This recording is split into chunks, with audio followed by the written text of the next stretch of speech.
compact disc delivers crisp, high-fidelity audio in a portable form factor with a 16-bit signal and a staggering 74 minutes of playtime.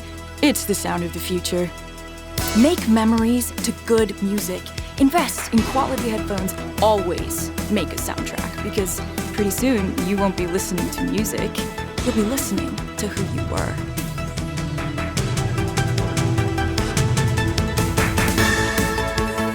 Tonight's playlist is important. It's a retrospective of greatest hits to accompany our last night together in the Big Suck.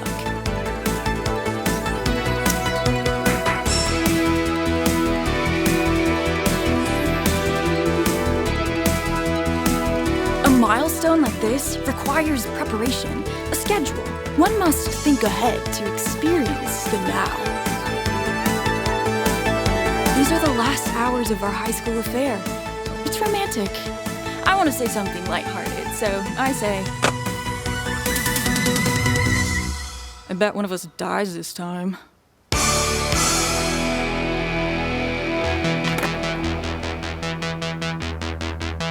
Oh shit, we're going.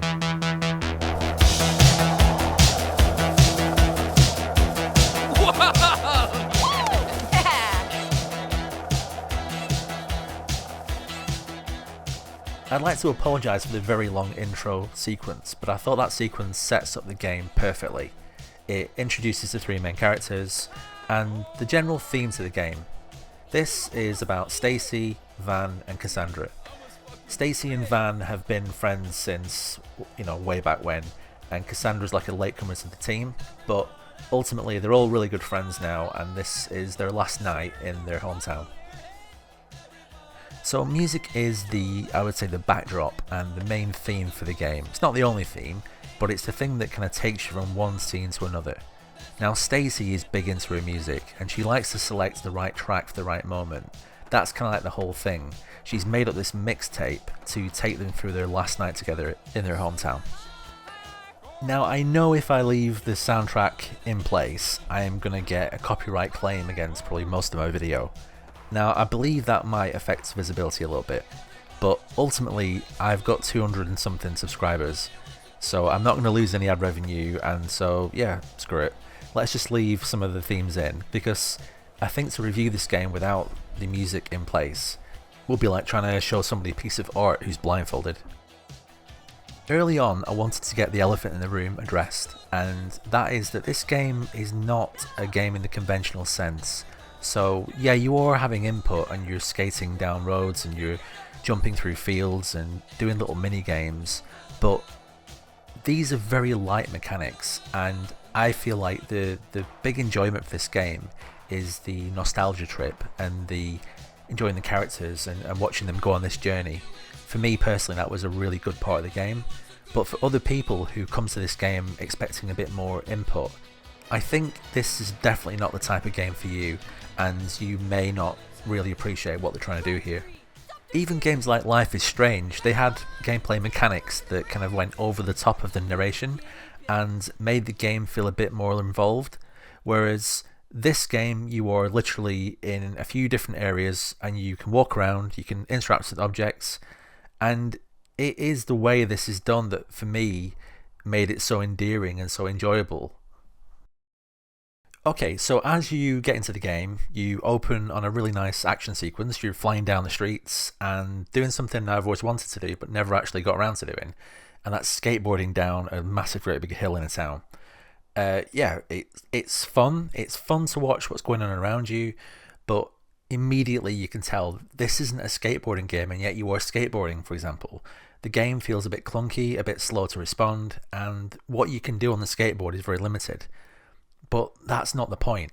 The point of this sequence is to introduce the feeling and the vibe to the game, and to see the main characters all together, moving together. When they all clap together, and it's just getting that adventure going in a really dramatic way.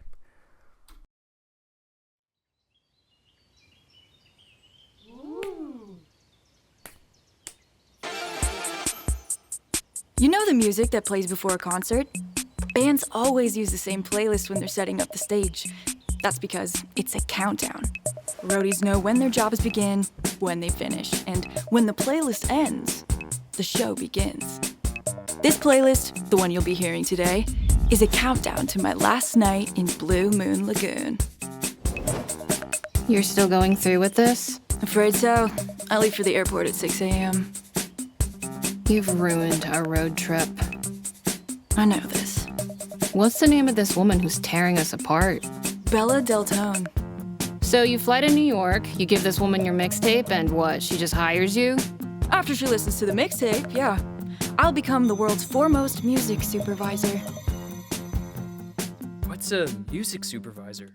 It's a great question. Shortly after this sequence finishes, you end up back at Stacy's house, and all three friends make a big thing about the fact that this is the last time they're ever going to be in Stacy's room together.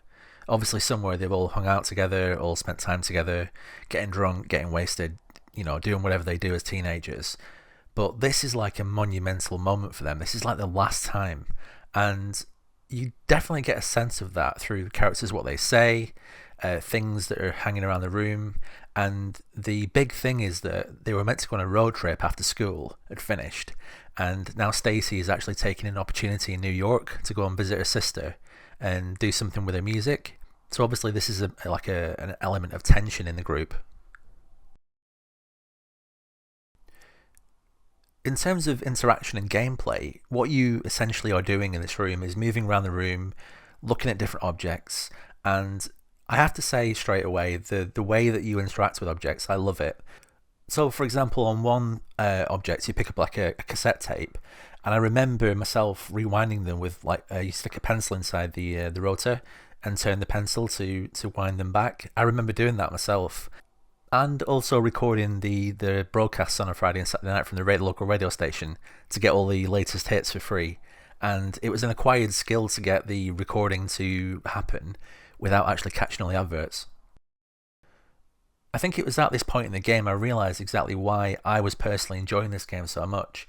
It wasn't the gameplay, and it wasn't the way the little mini games work. It was the fact that this game's providing these emotional cores. Now, I don't know Stacy and Van and Cassandra, obviously, but I knew people like them, and I have other memories that are very similar to what they were doing. Running off, getting drunk with your mates, finding those places in the local area where kids could meet and just, do teenage things.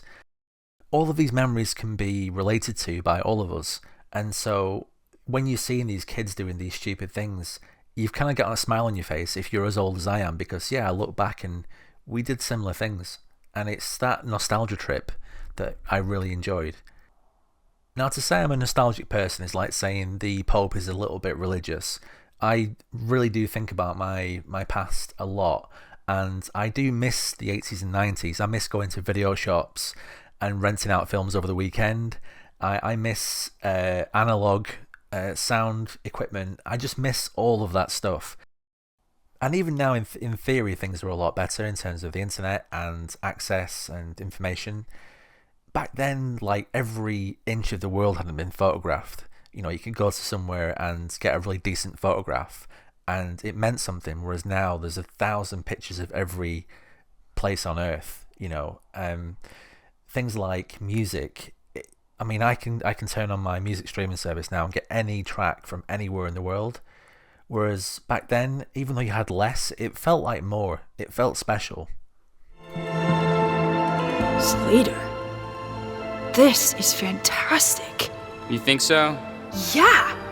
This is fucking cinematic. You have to give me this song. I'll show it to Steven Spielberg. Yeah, maybe. I wish I could make music. You could. You know loads about music. The music is not within me. Why do you make music? For something to do? Right. Actually, you know what I like about making stuff? It's like in superhero comics. You're no one. Then a magic rat bites you or whatever, and suddenly you have purpose. You have things to learn. You're suddenly about something. When you decide to make an 8-minute synth odyssey, you got homework to do. You got somewhere to be. You know? I'm gonna miss you so much.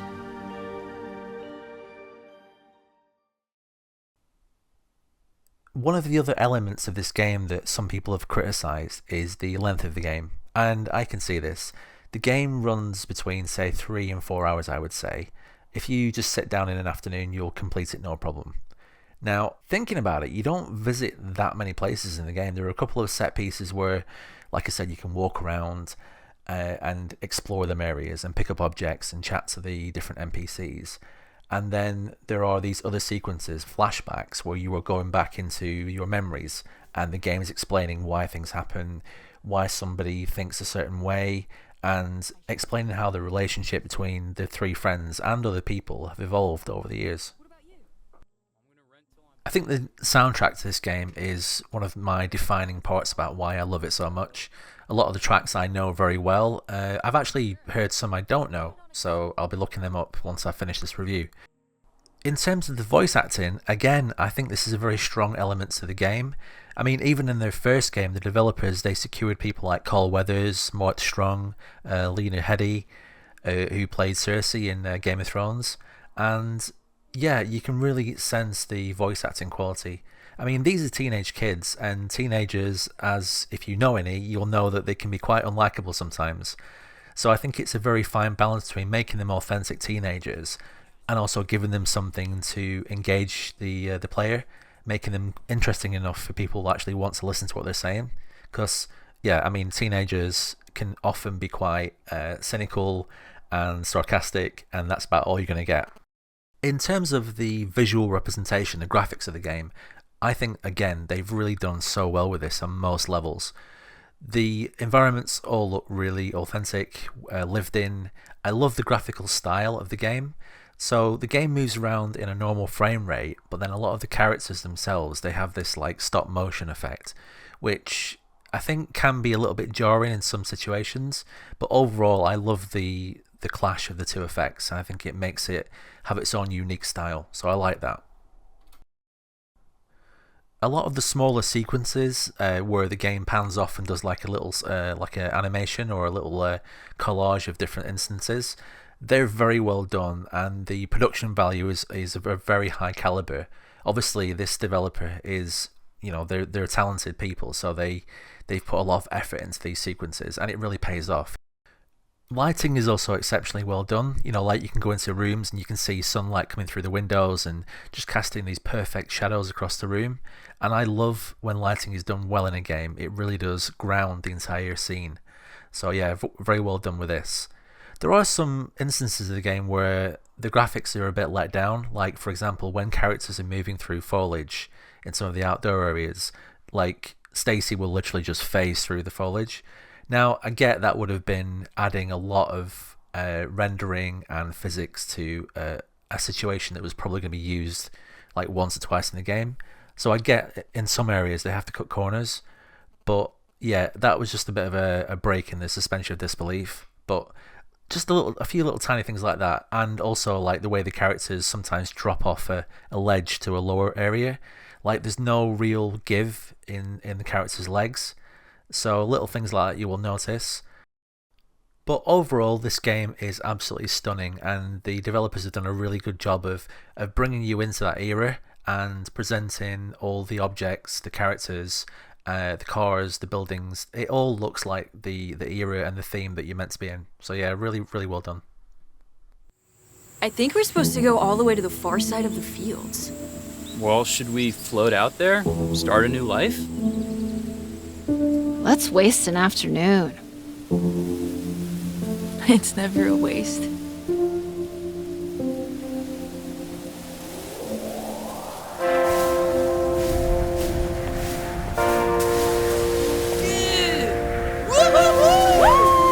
Here we go!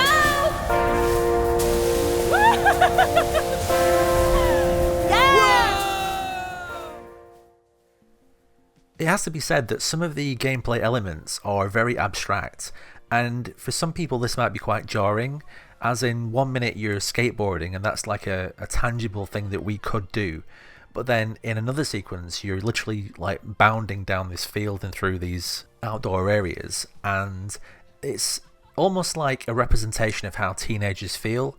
When you're young, when you're that young, you feel invulnerable, you feel like you've got chainmail underpants on, like nothing can touch you, you're immortal, and you've got all this energy.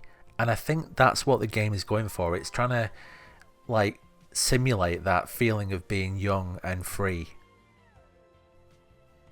So the question is, can I recommend Mixtape to you? And it's complicated. I mean, for most people, I think this game will have elements that are fun and will take you back a bit to your own childhood, to your own adolescent years, and that can be a really fun thing to do.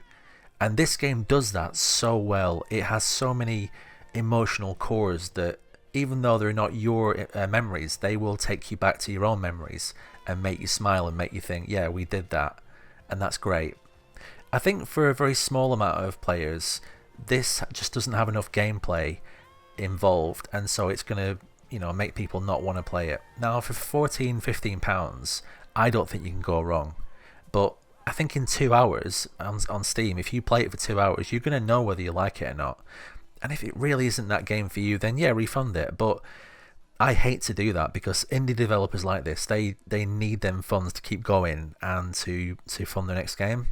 So I think that would be a shame. But I think from what I can see, most people who are playing this are really enjoying it and can see what the developers are trying to bring across with the gameplay.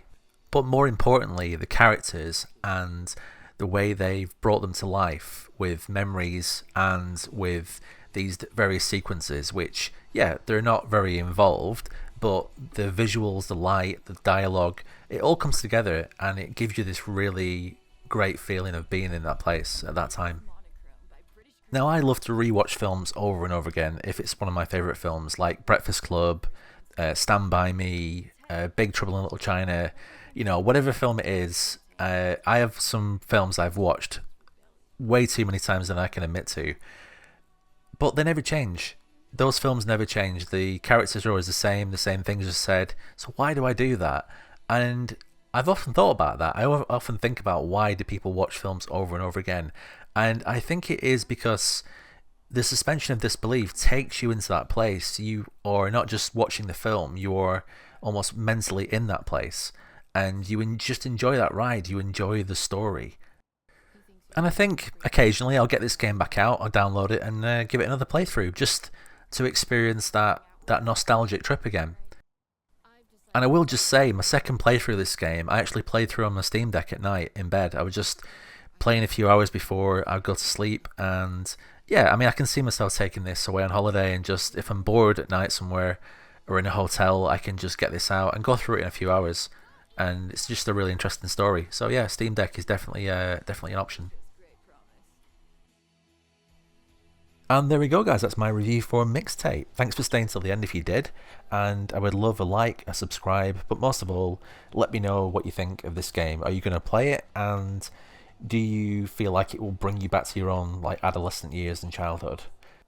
My next review should be, in theory, Subnautica, because obviously on the 14th we have access to Subnautica 2 Early Access. So I wanted to do a retrospective review looking at Subnautica, the first game, how it came about and what it was like back then and what I think of it now. So yeah. Right guys, thanks for stopping by, and I hope you enjoyed the review, and I will see you on the next one. Take care, thanks, bye bye. Like, they're interesting, you know? When I met you, I thought I was just elevator music. Worthless. I was in the deep suck, but you looked at me and Slater like we were cool. Like we were the Ramones, you know? People are so preoccupied with their own self-loathing, they'll kill for a little ray of sunshine. Everyone's terrified they'll need to make some great change to be awesome. But no one wants to change, and you made me feel like I didn't have to.